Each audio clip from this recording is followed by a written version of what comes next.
Hello, everybody. It is October 15th, 2024, and the scale today said 228.8 pounds. So I'm up again, and today is going to be a full disclosure video. I hope that you can hear me because all of a sudden it's gotten quite blustery.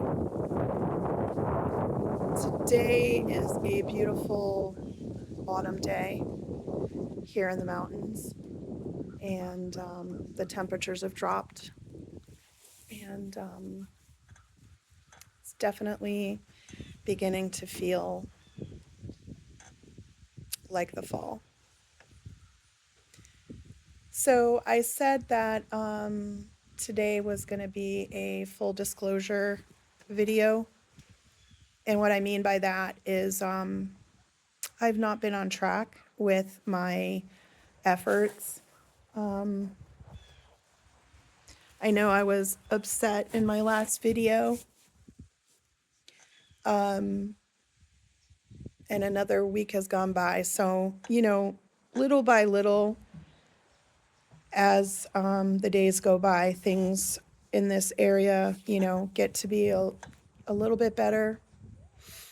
But it's gonna be a long haul for my region to recuperate from the damage done by Hurricane Helene and the floods, the flash flooding that happened up here,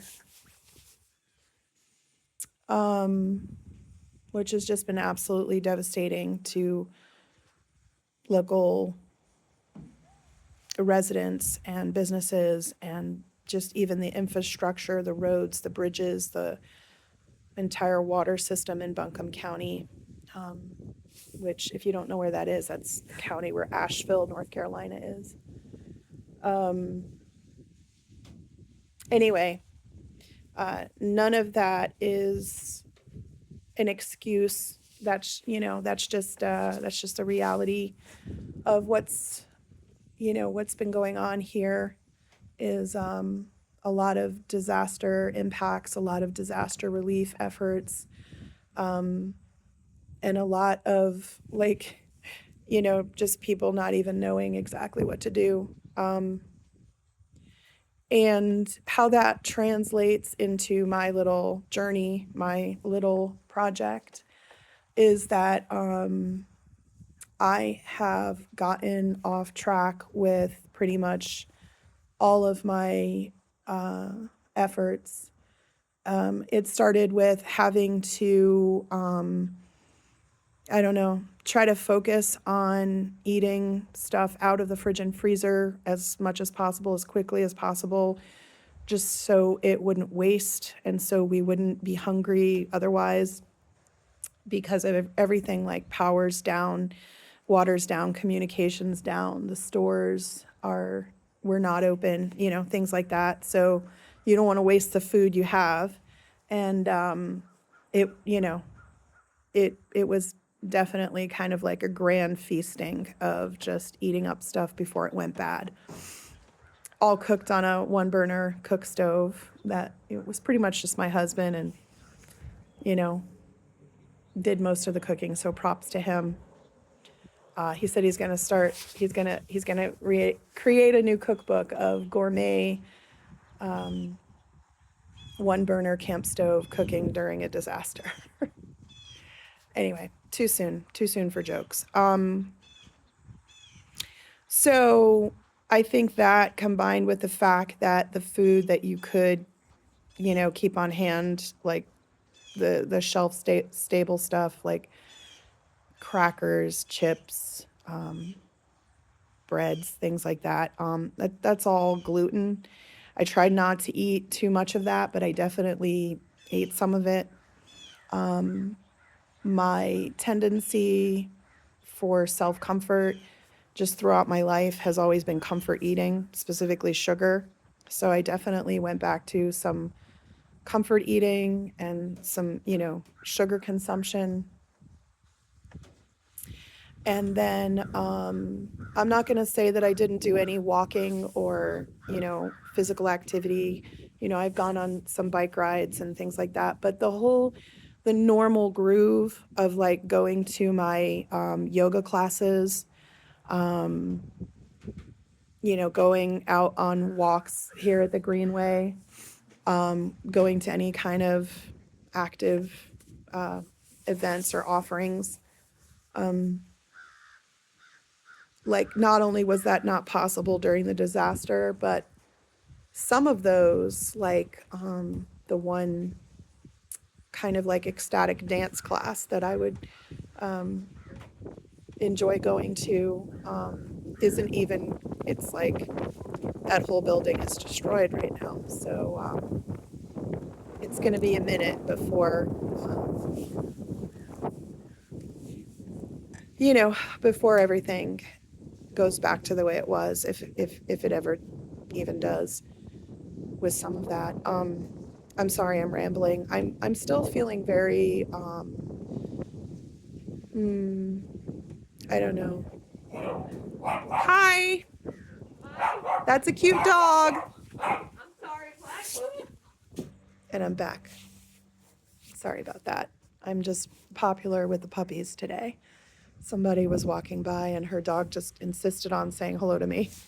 I don't know them, but I do now. Just before I made this video, I was also able to detain a fellow who was running free and wasn't supposed to be. And anyway, got a hold of his family and reunited him. So yeah, the doggy distribution system is erring in my favor today. Anyway, so I think what I was saying is that my usual repertoire of, efforts got seriously derailed during this whole disaster and continues to feel derailed and may continue to be derailed in certain aspects for some time to come because of everything that was so greatly impacted. But again, it's not an excuse. It's not an excuse. I'm just giving you an explanation of where I'm at and just how derailed I've gotten. I haven't been using my tracker. I haven't been, it felt like I was busy during the days, every day that there was no power, just doing stuff, that then in the evenings when I would finally have time to sit down and, read, it was already dark. Like, it's already starting to get dark here early. So I did read a few different nights by flashlight, which is not my favorite, but so I've kind of gotten off track with my reading, my journaling, I don't know, everything. And so this is my full disclosure video to let you guys know where I've been and what I have or haven't been up to. In case it's not already clear, my family is fine, my house is fine. We have power and water and cell service back again. The cell service is still spotty in the area, but in my general area, I'm able to use my phone again. So we're good. We're good. And, the area is definitely working on recovery. So I feel like I'm finally ready to try to get back on track with my goals. And the big thing that I wanted to share today is the thought that resiliency is, it accrues, like it's cumulative. It adds up. You can't just immediately be resilient like that, at least not most people. And when you're trying to be emotionally resilient, or resilient in your efforts, your goals and stuff, again, it's going to be dependent on the individual, but I was kind of beating myself up a little bit there for a minute, thinking like, why wasn't I more resilient? Why did I have to go back to any kind of comfort eating or, you know, comfort myself with sugar or get off track with my, exercise goals or my reading or my journaling or any of that, like coulda, shoulda, woulda. And, I was thinking about it today, and that's why I decided to share this video is, resilience, like anything, takes practice, and your level of resiliency, I believe, accrues.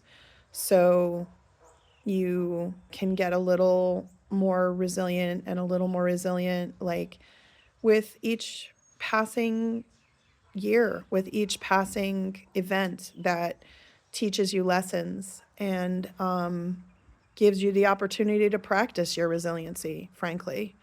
And so I'm not going to beat myself up over, you know, the hiccups, the blips on the radar as they come up that are sometimes triggered by things completely outside my control. And I'm just going to try to do what I can, as much as I can, when I can. And that's all we can do, right? So today I'm feeling very tired. That's another thing that I think is off track is my sleep quality. Another thing I'm going to be working at getting back on track with. And I'm just feeling tired today. It's kind of cold. I'm feeling like I don't really want to be here.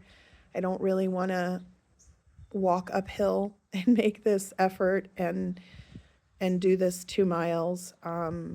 But I'm at my halfway point, and I'm glad I did it. I'm already feeling better. I definitely can do the downhill portion on the way back to the car, so that's not a problem at all.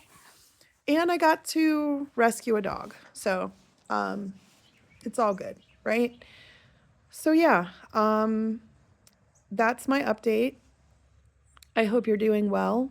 If you are watching this and you were affected by any of these recent weather phenomenons or whatever's going on in your area, I hope you're good. I hope you are being gentle with yourself and realizing that your resiliency just has to accrue. And as we go through these events, they give us that opportunity to practice that, making use of that resiliency. So that's all I've got. I hope you have a good day, and I wish you good health.